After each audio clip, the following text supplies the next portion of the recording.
The most important thing, if you ask me, in my now 20 years of political experience, I asked them, the girls, what do you want to do?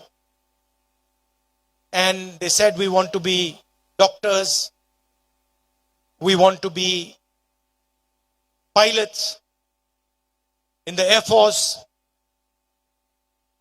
but nobody said politician. And my friend here, Rajaji, commented that nobody wants to be a politician.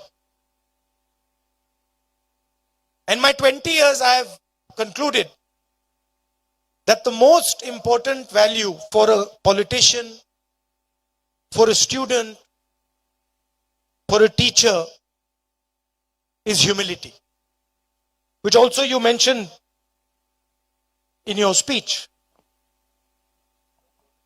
Humility is the answer to understanding.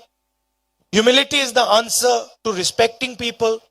Humility is the answer to building a great nation.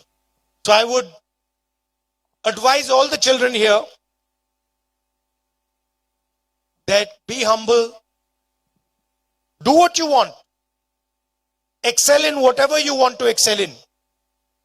Hold your ground, do not be pushed around, do not be frightened, but most important, retain and develop your humility.